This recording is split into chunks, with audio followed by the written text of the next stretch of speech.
ஊழிநூல் விளக்க உரை பகுதி 22. புணர்ச்சியியலில் உயிரினப் பரிணாம வளர்ச்சியின் 3 அடிப்படைகளான வாழிடம், சூழிடம், சூழுயிர் குறித்து ஆசான் மா. செந்தமிழன் அவர்களின் விளக்க உரை. அனைவருக்கும் வணக்கம். ஊழிநூல் விளக்க உரை தொடர் ஒரு இடைவெளிக்கு பிறகு மீண்டும் தொடங்குகிறது. புணர்ச்சி எனும் ஊழிநூலின் 3வது இயலில் உள்ள பாடங்களை ஒவ்வொன்றாக விளக்கிக் கொண்டு வருகிறோம். தோற்றம் எனும் கருத்து குறித்த விளக்கம் இதற்கு முந்தைய வகுப்புகளில் இடம்பெற்றிருந்தது. அதற்கு அடுத்த நிலையாக உயிரின பரிணாம வளர்ச்சியின் 3 அடிப்படைகள் எனும் பாடம் உள்ளது. இந்த பாடத்தில்தான் புவி சூழலில் உள்ள உயிரினங்களின் வகைமைகள், அவற்றின் உடல் உறுப்புகள் அமைவதற்கான அடிப்படைகள், அவ்வுயிரினங்களுடைய நடத்தைகள், அதாவது நடவடிக்கைகள், செயல்பாடுகள், அச்செயல்பாடுகளின் அடிப்படைகள் ஆகிய அனைத்தும் விளக்கப்படும். உயிரின பரிணாம வளர்ச்சியின் 3 அடிப்படைகள் என்ற இந்த பாடத்தில் ஒரு மறைமொழி தொடக்கமாக அமைந்துள்ளது. இந்த மறைமொழி 3 பொருட்களை உள்ளடக்கிய ஒரு கருத்து. அதாவது இந்த ஒரு கருத்தில் 3 பொருட்கள், உட்பொருட்கள் உள்ளன. ஊழிநூலில் மிகவும் சுருக்கமாக ஆனால் செறிவாக இந்த கருத்து விளக்கப்பட்டிருக்கிறது. இந்த பாடத்தை விளங்கிக் கொள்ள விரும்புவோர் இந்த பாடம் கூறும் செய்திகளை எல்லாம் உள்வாங்கி செரித்து உங்களுடைய தன் அறிதல் மற்றும் உங்களுடைய புரிதலிலிருந்து எவ்வளவு வேண்டுமானாலும் விளங்கிக் கொள்ளலாம். எவ்வளவு விளங்கிக் கொள்கிறீர்களோ அந்த அளவுக்கு புவி சூழலில் உள்ள உயிரின கூட்டத்தின் இயல்புகளை நீங்கள் மிக நெருக்கமாகவும் ஆழமாகவும் அறிந்து கொள்ள இயலும். அட்டைப்பூச்சிகளுக்கு ஏன் கால்கள் இருக்கின்றன? முட்டை என்றால் என்ன? தாவரங்கள் நிலத்திற்கு ஏற்றவாறு எவ்வாறு தம் உடலை வடிவமைத்துக் கொள்கின்றன? உள்ளிட்ட பல கேள்விகளுக்கு விளக்கமாக அமையும் பாடம் இது. ஆனால் நூலில் அடிப்படை மட்டுமே வழங்கப்பட்டுள்ளது. விளக்கம் மிக குறைவாக உள்ளது. இப்பொழுது நாம் விளக்கப் போகும் இந்த விளக்க உரையிலும் எந்த அளவு விளக்கம் இருக்கும் என்று நமக்கு தெரியவில்லை. இந்த மறைமொழியை அப்படியே விளக்கிவிட இயலாது. ஆனால் அடிப்படையை நீங்கள் புரிந்து கொள்ளும் அளவிற்கு விளக்க வேண்டும் என்று விரும்புகிறோம். அந்த புரிதலுக்கு பிறகு உங்களுடைய தன் உணர்வும் தன் அறிதலும் தான் அடுத்த நிலைக்கு உங்களை இட்டுச் செல்லும். வாழிடம் வகையினம் பெருக்கும், சூழிடம் உறுப்பு அமைக்கும், சூழ் உயிர் இயல்பு வகுக்கும் என்பதுதான் அந்த 3 பொருட்கள் அடங்கிய ஒரு கருத்து. வாழிடம் வகையினம் பெருக்கும், சூழிடம் உறுப்பு அமைக்கும், சூழ் உயிர் இயல்பு வகுக்கும் என்ற அந்த கருத்தில் எவையெல்லாம் உட்பொருட்களாக உள்ளன என்பதை நன்கு பிரித்து பகுத்து புரிந்து கொள்ளுங்கள். 1 வாழிடம், 2வது சூழிடம், 3வது சூழ் உயிர். இது ஒரு கருத்தின் ஒரு பகுதி. இது வாழிடம், சூழிடம், சூழ் உயிர். அடுத்ததாக வகையினம், உறுப்பு, இயல்பு. அடுத்த நிலையில் பெருக்கம், அமைத்தல், வகுத்தல் ஆகியனவெல்லாம் உட்பொருட்களாக இருக்கின்றன. இந்த கருத்தில், இந்த மறைமொழியில் 9 சொற்கள் உள்ளன. 9 சொற்களும் வெவ்வேறு பொருள் கொண்டன. இந்த வெவ்வேறு பொருள் கொண்ட 9 சொற்களும் ஒரே கருத்தை விளக்குகின்றன. ஒரு சொல்லை மாற்றி அமைத்தாலும் அல்லது ஒரு சொல்லை மறந்தாலும் இது பொருள் தராது. வாழிடம் வகையினம் பெருக்கும் என்றால்,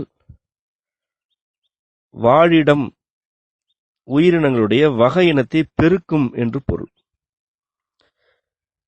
வாழிடம் என்றால் என்ன என்பது விளக்கப்பட்டிருக்கிறது, நூலில் விளக்கப்பட்டிருக்கிறது. உயிரினங்கள் வெளிப்பட்டு வாழும் இடம். இங்கே இடம் என்ற சொல்தான் இன்றியமையாதது. இடம் என்று எதை குறிக்கிறோம் என்றால், உயிரினங்களுடைய வகை இனத்தை அமைத்து பெருக்குவது இடம். இடம் எனப்படுவது நிலமாகிய பூதத்தின் ஓர் அங்கம். நிலம் எனும் பூதத்தின் ஓர் அங்கம்தான் இடம். நிலம், இடம் ஆகிய இரண்டும் ஒன்றல்ல. நிலம் தாய், இடம் அதன் ஓர் அங்கம், அதன் ஒரு பிள்ளை. நிலம் அடிப்படை, இடம் அவ் அடிப்படையில் விளைந்த ஒரு விளைவு. இதைத்தான் சுருக்கமாக நிலம் எனும் பூதத்தின் ஓர் அங்கம் என்று குறித்திருக்கிறோம். நீர், தரை, மலை, தரையின் கீழ்ப்பரப்பு, நீரின் கீழ்ப்பரப்பு, தாவரங்களின் உடல், அசைவனவற்றின் உடல், காற்று உள்ளிட்ட பல்வேறு பகுதிகள் இடம் என குறிக்கப்படுகின்றன.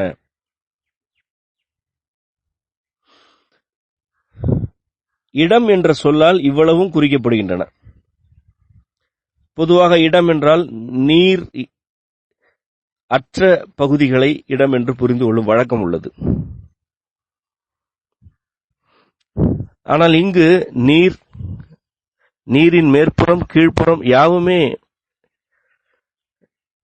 இடம் என்ற சொல்லிற்குள் அடங்கிவிடுகின்றன.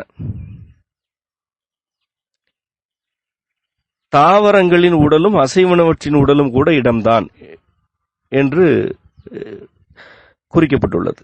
ஒரு மரம், செடி, கொடி, பாசி உள்ளிட்ட எதுவாகினும் அது இடம். புழுவாகினும் இடம், யானையாகினும் இடம். எல்லா உடல்களும் இடம் எனும் கருத்திற்குள் வந்துவிடுகின்றன. இவற்றையெல்லாம் கடந்து காற்று இடத்தினுள் வந்துவிடுகிறது. இங்கு இடம் என்று நாம் குறிக்கும் போது காற்றையும் குறிக்கிறோம் என்பது மிக மிக இன்றியமையாத ஒரு கருத்து. ஏனென்றால், மீண்டும் அந்த விளக்க வரியை பாருங்கள். உயிரினங்கள் வெளிப்பட்டு வாழும் இடம் என்று குறிக்கப்படுகிறது. நிலமாகிய பூதத்தின் ஓர் அங்கம் இடம் என்றும் குறிக்கப்பட்டிருக்கிறது. அவ்வகையில் நிலம் எனும் பூதத்தில் காற்று ஓர் அங்கமே. இதை நீங்கள் அறிவீர்கள். நாம் ஏற்கனவே சீர்மை இயலில் இதை பற்றி விளக்கியிருக்கிறோம். நிலம் என்ற பூதமே முந்தைய 4 பூதங்களையும் உள்ளடக்கியதுதான். 4 பூதங்களுடைய இறுதி விளைவாகிய பூதம்தான் நிலம். ஆகவே காற்று இடம் எனும் கருத்தினுள் வந்துவிடுகிறது இங்கு. அது மட்டுமல்ல, உயிரினங்கள் வெளிப்பட்டு வாழும் இடத்தை குறிக்கும் சொல் இது. இந்த இடத்தில் இங்கு இடம் எனும் சொல் உயிரினங்கள் வெளிப்பட்டு வாழும் ஒரு பகுதியை குறிக்கிறது. காற்றுதான் உயிரின வாழ்க்கைக்கான அடிப்படை. காற்றில் உயிரினங்கள் உள்ளன. அது மட்டுமல்ல, நாம் பல உரைகளில் ஏற்கனவே குறிப்பிட்டிருக்கிறோம், காற்றே உயிர்தான். காற்றில் உயிரின கூட்டம் உள்ளது என்று நாம் பல்வேறு தலைப்புகளில் இதை பற்றி உரையாற்றியிருக்கிறோம், பாடங்கள் நடத்தியிருக்கிறோம். ஆக வாழிடம் வகையினம் பெருக்கும் எனும்போது இடம் என்ற அந்த சொல்லின் கீழ் இவ்வளவும் வந்துவிடுகின்றன. சுருக்கமாக, உயிர்வாழிகள் உள்ள எல்லா பகுதிகளும் இடம் என்ற கருத்தினுள் வந்துவிடுகின்றன. எது இடம் என்ற கருத்தினுள் வராது என்றால், உயிர்வாழிகள் அற்ற நிலத்தின் ஆழமான பரப்பு, அங்குள்ள நெருப்பு, வெப்பம் ஆகியன இடம் என்ற தலைப்பினுள் வராது, என்ற சொல்லினுள் அடங்காது. புவியின் மேற்பரப்பில் உயிர்வாழிகள் அற்ற அல்லது உயிர்வாழிகள் வாழ்வதற்கு பொருத்தமற்ற பகுதிகளெல்லாம் இடம் என்ற கருத்தினுள் வராது. மற்ற அனைத்தும் இடம் என்ற கருத்தினுள் வந்துவிடுகின்றன. வாழிடம் என்று நாம் இதைத்தான் அழைக்கிறோம். இங்கு 2 விளக்கங்கள் கொடுக்கப்பட்டிருக்கின்றன. ஒன்று வாழிடம், இன்னொன்று இடம். இடம் என்றால் என்ன என்று விளக்கினோம். வாழிடம் என்றால் உயிர்வாழிகள் உள்ள இடம் என்று பொருள். உயிரினங்கள் எங்கு தொடர்ந்து வாழ்ந்து கொண்டிருக்கின்றனோ அவையெல்லாம் வாழிடம் என்று பொருள். அடுத்ததாக சூழிடம் எனப்படுவது இடத்தையும் அவ்விடத்தில் நிலவும் சூழலையும் குறிப்பது. சூழல் எனப்படுவது சூழ்ந்திருக்கும் ஓர் அமைப்பு, சூழ்ந்திருக்கும் நிலைத்தன்மை கொண்ட சுழற்சிக்கு உட்பட்ட ஓர் அமைப்புதான் சூழல் எனப்படும். சூழல் என்றால் எவையெல்லாம் இருக்க வேண்டும்? சூழ்ந்து இருக்க வேண்டும். ஒரு குறிப்பிட்ட இடத்தை சூழ்ந்து இருக்க வேண்டும், அதை சுற்றிலும் இருக்க வேண்டும். ஒரு பகுதியில் உள்ளது பிற பகுதிகள் இல்லை என்றால் அது சூழல் அல்ல. பல பகுதிகளில் உள்ளன, ஒரு பகுதியில் இல்லை என்றால் அதுவும் சூழல் அல்ல. அடுத்ததாக நிலைத்தன்மை இருக்க வேண்டும். சூழல் என்றால் நிலைத்தன்மை இருக்க வேண்டும். பாலைவனம் ஒரு சூழல். அங்கு வெப்பம், குளிர், காற்று, மழை ஆகியன இவ்வாறுதான் இருக்கும். அங்கு மண் வகை இப்படித்தான் இருக்கும் என்பதெல்லாம் சூழல், நிலைத்தன்மை கொண்டவை. ஒன்று, எல்லா பகுதிகளும் ஒரு இடத்தை சுற்றிலும் உள்ள அனைத்து பகுதிகளிலும் இருப்பது சூழல். இரண்டாவது, நிலைத்தன்மை கொண்டதாக இருப்பது சூழல். மூன்றாவது, சுழற்சிக்கு உட்படுவதாக இருப்பது சூழல். நிலைத்தன்மையும் இருக்க வேண்டும், சுழற்சியும் இருக்க வேண்டும். எப்பொழுதுமே மழை பொழிந்து கொண்டிருக்கும் என்று ஒரு சூழல், என்று ஒரு பகுதி எங்குமே இல்லை. மிகுதியான மழை இருக்கிறது, குறைவான வெயில் இருக்கிறது என்று வேண்டுமானால் அழைக்கலாம். எப்பொழுதுமே மழை பொழியும், எப்பொழுதுமே வெயில் மட்டுமே இருக்கும் என்று ஒரு பகுதி இல்லை. பாலை நிலமாகினும் அங்கும் மழை உண்டு அல்லது குளிர்ச்சி உண்டு, பனிக்காற்று உண்டு, மிதவெப்ப காற்று உண்டு, மிகை வெப்ப காற்று உண்டு. இவையெல்லாம் மாறிக்கொண்டே இருப்பவை, மாறிகள். இவையெல்லாம் மாறிக்கொண்டே இருப்பன. இவையெல்லாம் மாறிக்கொண்டிருக்கும். ஆனால் ஒரு குறிப்பிட்ட இயல்பு அந்த சூழலில் நிலைத்திருக்கும். அந்த நிலைத்தன்மையும் வேண்டும், உள்ளே சுழற்சியும் வேண்டும். இவையெல்லாம் இருந்தால்தான் அது சூழல். இவையெல்லாம் இல்லை என்றால் அது சூழல் அல்ல. இவையெல்லாம் இல்லாத பகுதியை, அமைப்பை சூழல் என்று அழைக்கக்கூடாது. அது ஒரு பகுதி என்று கூறலாம். சூழல் என்று அழைக்க வேண்டும் என்றால் இவ்வளவு இருக்க வேண்டும். ஒரு சான்றாக நம்முடைய மரபு வழிப்பட்ட நிலவகை பகுப்புகளை பாருங்கள். 5 வகை நிலப்பகுப்பு உண்டு. அவற்றுள் குறிஞ்சியை சான்றாக எடுத்துக்கொள்வோம். அது ஒரு சூழல். குறிஞ்சி எனப்படுவது மலைப்பகுதி, மலைக்காடுகளை குறிப்பது.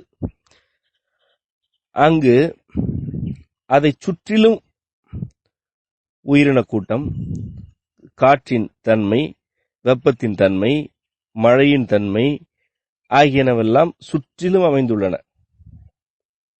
எவையெல்லாம் குறிஞ்சி நிலம் என்று பதிவு செய்யப்பட்டனவோ அவையெல்லாம் சூழ்ந்திருப்பவை, ஒரு குறிப்பிட்ட இடத்தை சூழ்ந்திருக்கக்கூடிய தன்மைகளை கொண்டவை.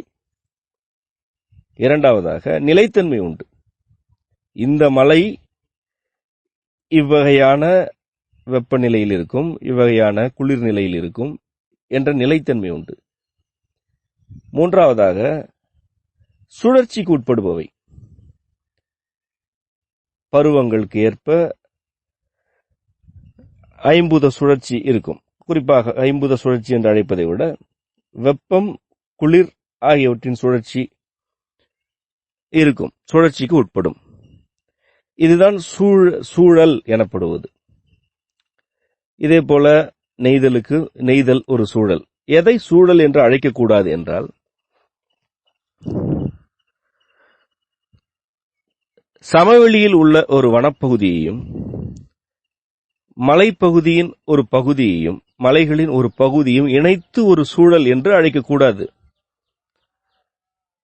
ஏனென்றால் சமவெளி வனப்பகுதி முல்லை நிலம் என்று தெளிவாக பகுக்கப்பட்டது. இதற்காகத்தான் மிக தெளிவாக பகுத்தார்கள். இவ்வாறு சமவெளி வனப்பகுதியின் ஒரு பகுதியையும் மலை வனத்தின் ஒரு பகுதியையும் இணைத்து இது ஒரு சூழல் என்று அழைத்தால் இந்த இருவேறு சூழல்களின் இயல்புகளையும் தவறாக புரிந்து கொண்டு அல்லது அந்த இயல்புகளை சிதைப்பதற்கான செயல்பாடுகளில் மனிதர்கள் இறங்குவார்கள். அவர்தான் இப்பொழுது இறங்கிவிட்டார்கள். எல்லாவற்றையுமே காடு என்று அழைப்பது, நிலத்திற்கு பொருத்தமில்ல சூழலுக்கு பொருந்தாத தாவரங்களை எல்லாம் நடவு செய்வது, உயிரினங்களை வளர்த்தெடுப்பது என்று பொதுவாக காடு என்று அழைப்பது, பொதுவாக வேளாண்மை செய்வது, நிலத்திற்கேற்ற பயிர்களை தவிர்த்துவிட்டு எல்லா நிலத்திலும் எல்லா பயிர்களையும் விளைவிக்க முடியும் என்ற முடிவிற்கு வந்தது ஆகியனவெல்லாம் இந்த சூழல் என்றால் என்ன என்ற கருத்திலிருந்து இலக்கணத்திலிருந்து மனிதர்கள் வழுவியதன் விளைவு. ஆகவேதான் இதை மிகவும் அழுத்தமாக வலியுறுத்தி நாம் கூறுகிறோம். சூழல் என்பது அந்த அடிப்படைகள், நாம் முன்னர் கூறிய அடிப்படைகளை கொண்டது. அதுதான் ஒரு சூழல். இந்த சூழலுக்கு ஏற்ப உறுப்புகள் இருக்கும், உடல் உறுப்புகள் இருக்கும் என்பதுதான் கருத்து. சூழிடம் உறுப்பு அமைக்கும் என்பது கருத்து. நூலில் குறிப்பிடப்பட்டுள்ள செய்தி, சூழிடம் எனப்படுவது இடத்தையும் அவ்விடத்தில் நிலவும் சூழலையும் குறிப்பதாகும். காற்று, வெப்பம், நீர், நிலம் ஆகிய பூதங்கள் இணைந்து சூழலை அமைக்கின்றன. இந்த சூழலில் 3 வகைமைகள் குறிப்பிடப்பட்டுள்ளன. சூழல் என்றால் என்ன என்று விளக்கினோம். அந்த ஒரு சூழலுக்குள் 3 வகைமைகள் உண்டு. பொதுச்சூழல், தனிச்சூழல், இடைநிலை சூழல் ஆகியன அவை. காடு என்பது பொதுச்சூழல். அதற்கென ஒரு சூழ்நிலை உண்டு.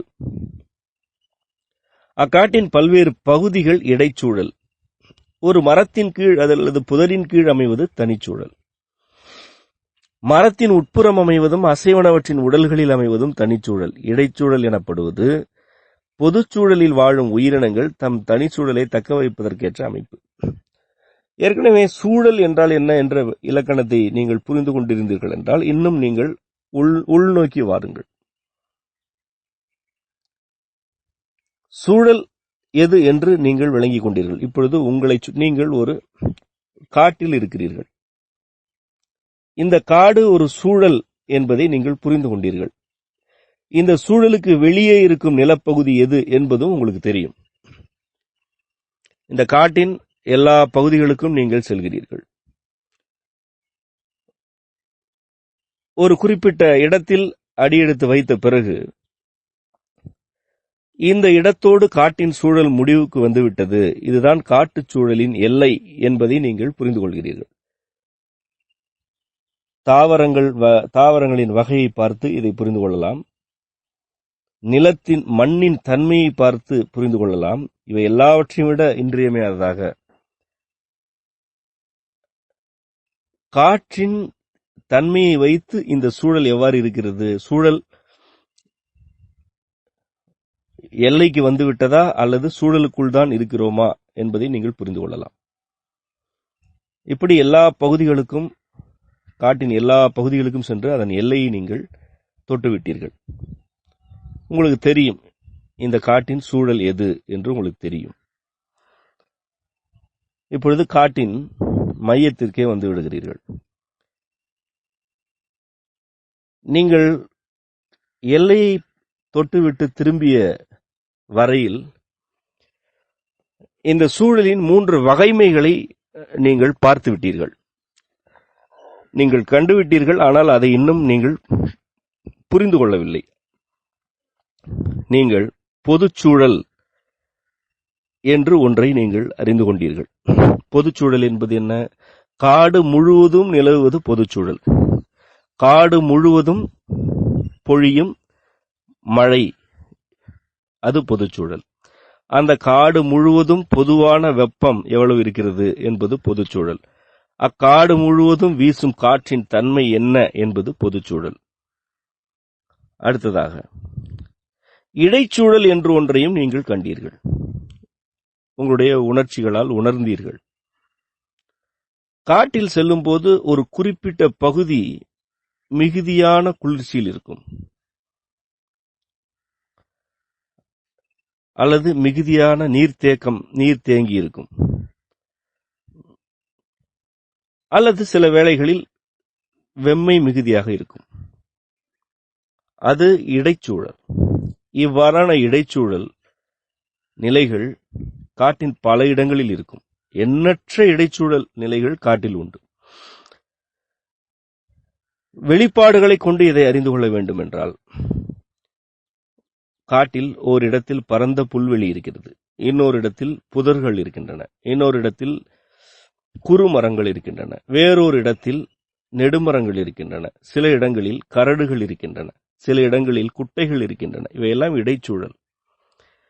ஒட்டுமொத்தமாக இந்த காட்டிற்கென்று பொதுச்சூழல் உண்டு. ஒட்டுமொத்தமாக மழை, வெம்மை, பனி ஆகியனவெல்லாம் ஓர் இயல்பில் இருக்கின்றன. இந்த காடு முழுவதும் அவை பொது. அதே பொது சூழலின் உள்ளே இவ்வாறான நாம் குறிப்பிட்டது போன்ற இடைச்சூழல்களும் உண்டு. இவற்றை இப்பொழுது நீங்கள் பகுத்து பார்த்துக் கொள்ளுங்கள். எவ்வளவு இடைச்சூழல்களை நீங்கள் உள்வாங்கி இருக்கிறீர்கள் என்பதை பகுத்துக் கொள்ளுங்கள். மூன்றாவதாக தனிச்சூழல். தனிச்சூழல் என்பது ஒரு மரம் கொண்டுள்ள உடல் தனிச்சூழல். அங்கு மேயும் மான் ஒரு தனிச்சூழல், அதன் உடல் ஒரு தனிச்சூழல், குரங்கு ஒரு தனிச்சூழல், அட்டைப்பூச்சி ஒரு தனிச்சூழல். ஒவ்வொரு உடலும் ஒரு தனிச்சூழல் என்று புரிந்து கொள்ளுங்கள். மரத்தின் உட்புறம் அமைவதும் அசைவனவற்றின் உடல்களில் அமைவதும் தனிச்சூழல். இடைச்சூழல் எனப்படுவது பொதுச்சூழலில் வாழும் உயிரினங்கள் தம் தனிச்சூழலை தக்க வைப்பதற்கு ஏற்ற அமைப்பு. இந்த இடைச்சூழலுக்கும் தனிச்சூழலுக்குமான உறவுதான் மிகவும் சிறப்பான ஒரு வடிவமைப்பு. நாம் ஏற்கனவே குறிப்பிட்ட சில சான்றுகளை நினைவில் கொண்டு வாருங்கள். ஓரிடத்தில் பரந்த புல்வெளி இருக்கிறது, அது இடைச்சூழல். அந்த புல்வெளியில் மான்கள் மேய்ந்து கொண்டிருக்கின்றன, காட்டு எருதுகள் இருக்கின்றன. காட்டு எருதுகளின் உடல் வேறு, மான்களின் உடல் வேறு. ஆனால் புல்வெளி இந்த இரு உயிரினங்களுக்குமான மேய்ச்சல் இடமாக இருக்கிறது.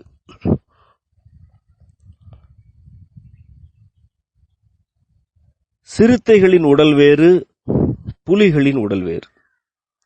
இவ் இரு உயிரினங்களின் வாழிடம் புல்வெளி அல்ல, மரங்கள் அடர்ந்த பகுதி. ஆனால் அவை வேட்டைக்காக இந்த புல்வெளிக்கு வருகின்றன. புல்வெளி எனும் இடைச்சூழல் வெவ்வேறு தன்மைகள் கொண்ட உடல்கள் கொண்ட சில உயிரின கூட்டங்களை ஒன்றாக தனக்குள் வைத்திருக்கிறது. எருதுகளும் மான்களும் அந்த புல்வெளியில் மேய்கின்றன. எருதுகளையும் மான்களையும் புலிகளும் சிறுத்தைகளும் வேட்டையாடி உணவாக்குகின்றன. தனிச்சூழல் எனும் தனித்த உடல் கொண்ட உயிரினங்கள் தம் உடலை வளர்ப்பதற்காக, தம் உணவிற்காக இந்த இடைச்சூழலை நாடுகின்றன, இங்கு இருக்கின்றன. இங்கு இடைச்சூழல் என்ன செய்கிறது என்றால், காடு முழுவதும் உள்ள பொது சூழலின் சாரமான தன்மைகளை தனக்குள் வாங்கி வைத்துக் கொண்டது. அதாவது ஒட்டுமொத்தமாக எவ்வளவு மழை பொழிகிறது காட்டிற்கென்றால் இங்கும் மழை பொழிகிறது. ஏனென்றால் இடைச்சூழல்களுடைய தொகுப்பு தான் பொதுச்சூழல். பொதுச்சூழல் என்று தனியே எதுவும் கிடையாது. ஆகவே காட்டிற்கு பொழியும் மழை என்றால் எண்ணற்ற இடைச்சூழல்களுக்கு பொழியும் மழை என்றுதான் பொருள். காட்டில் அடிக்கும் வெயில் இங்கும் அடிக்கிறது, காட்டில் உள்ள குளிர் இங்கும் வீசுகிறது. இந்த பொதுச் சூழலிலிருந்து இவை தம்மை வேறுபடுத்திக் கொள்கின்றன. இந்த புல்வெளியின் அருகிலேயே நெடுமரங்கள் இருக்கின்றன. ஆனால் அம்மரங்களின் விதைகள், கொட்டைகள் இப்புல்வெளியில் விழுந்தாலும் அவையெல்லாம் இங்கு முளைப்பதும் இல்லை, மரமாவதும் இல்லை. பொதுவாக சூழல் பற்றிய, சூழல் என்ற சொல் இப்பொழுது நாம் உரைக்கும் சூழல் வேறு, இன்றைக்கு புழங்கப்படும் சூழல் என்ற சொல் வேறு. விதை பரவல் பற்றியும், பல உயிரினங்கள் விதைகளை எப்படி விதைக்கின்றன என்பதை பற்றியும் இப்பொழுது உள்ள அறிவு தகவல்கள் எல்லாம் ஒதுக்கி வைத்து விடுங்கள். அவற்றை வைத்துக் கொண்டு இந்த பாடத்தின் ஆழத்திற்கு உங்களால் வர இயலாது. புல்வெளியின் ஓரத்தில் உள்ள நெடுமரங்களின் விதைகள் விழுந்தாலும் புல்வெளியில் மரங்கள் ஏன் முளைப்பதில்லை என்ற கேள்வியை கேளுங்கள். ஏன் முளைப்பதில்லை என்று கேளுங்கள். ஒருவேளை விதை கொட்டும் இடத்திலெல்லாம் மரம் வளர்ந்துவிடும் என்றால் காடுகளில் புல்வெளியே இருக்காது, குளங்கள் இருக்காது, குட்டைகள் இருக்காது, கரடுகளும் இருக்காது, சமவெளி பரப்பு இருக்காது. படைப்பு பொது சூழல் என்று ஒன்றை வைத்து அப்பொது சூழலின் உள்ளே எண்ணற்ற வகைமைக்குள் அடக்குவதற்கு கடினமான அளவிற்கு இடைச்சூழல்களை வகுத்திருக்கிறது. இந்த வகுத்தல் எனப்படும் கருத்து அம்மையப்பருடைய படைப்பில் மிகவும் ஆழமானது. அவரே வகுப்பவர் அனைத்தையும். எது எங்கு இருக்க வேண்டும், எது எப்படி இருக்க வேண்டும் என்று வகுத்தல் படைப்பின் தொழில்களுள் ஒன்று. அதுதான் இடைச்சூழல் என்ற ஓர் அற்புதம். பொது சூழலுக்கு வழங்கப்படும் அனைத்தும் இடைச்சூழலுக்கும் கிடைக்கின்றது. ஆனால் இடைச்சூழல் தன்னுடைய தனித்தன்மையை காத்து நிற்கிறது. அவ்வாறு அது காத்து நிற்பதால் மட்டுமே எண்ணற்ற உயிரினங்கள் ஒரு காட்டில் வாழ்கின்றன.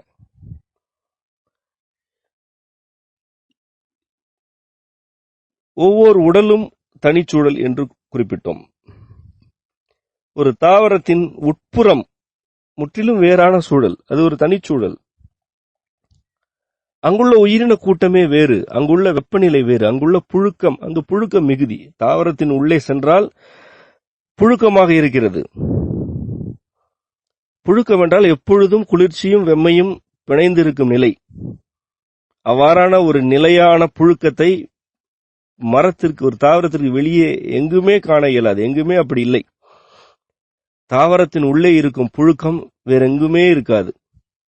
அப்படி ஒரு புழுக்கம் அங்கு இருக்கிறது. அது தனிச்சூழல். அதே தாவரத்தின் வெளிப்புறம் வேறு வகையில் இருக்கிறது. தாவரத்தின் தோல் அல்லது பட்டையில் உள்ள சூழலே வேறு, அது வேறு சூழல். இந்த தாவர பட்டைக்கு வெளியே உள்ளது இடைச்சூழல். இந்த இடைச்சூழல் ஒரு பொது சூழலுக்குள் இருக்கிறது. யானை என்ற ஒரு உயிரினத்தின் உடல் ஒரு தனிச்சூழல். அதன் உடலின் உள்ளே இருக்கும் அமைப்பு, அங்கு வீசும் காற்று, அங்குள்ள குளிர்ச்சி, அங்குள்ள நீரின் தன்மை ஆகியனவெல்லாம் தனிச்சூழல். அந்த யானை தோலுக்கு வெளியே இருக்கும் சூழல் முற்றிலும் வேறானது. இந்த இடத்தில் நீங்கள் ஒரு கருத்தை ஆழமாக புரிந்து கொள்ள இயலும். சூழல் என்ற கருத்து ஒவ்வொரு உயிரினத்தின் உடலின் உள்ளும் புறமும் இடையிலும் வெவ்வேறு தன்மைகளை கொண்டிருக்கிறது. காற்று என்றால் எல்லாமே காற்றுதான். ஆனால் ஒரு தவளையின் வயிற்றுக்குள் இருக்கும் காற்று வேறு, அதன் வாயில் இருக்கும் காற்று வேறு, அதன் புறப்பகுதியில், அதன் தோலில் இருக்கும் காற்று வேறு, தோலுக்கு வெளியே சூழலில் அதை சுற்றியுள்ள பகுதிகளில் வீசும் காற்று வேறு. இவ்வளவு நுட்பமான வேறுபாடுகள் சூழலில் உள்ளன. இவ்வளவு வேறுபாடுகள், முரண்பாடுகள் இருந்தால்தான் அது சூழல். இவ்வளவு முரண்கள் இருந்தாலும் இந்த முரண்களில் ஒரு நிலைத்தன்மை இருக்கும். நிலைத்தன்மை இருந்தால் மட்டுமே அது சூழல்.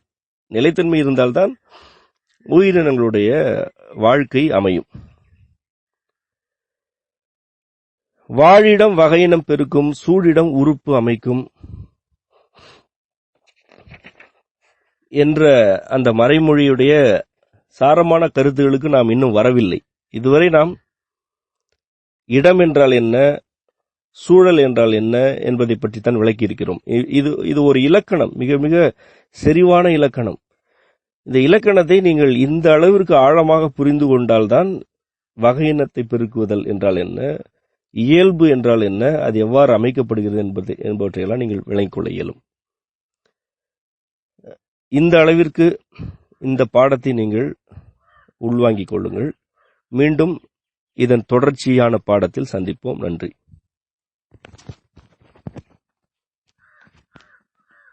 ஊழிநூல் விளக்க உரைகளின் பதிவுகள் செம்மைவனம் முகநூல் பக்கத்திலும் செம்மை மரபுப்பள்ளி என்ற யூடியூப் தளத்திலும் www.semmaivanam.org என்ற செம்மை இணையதளத்திலும் கிடைக்கும்.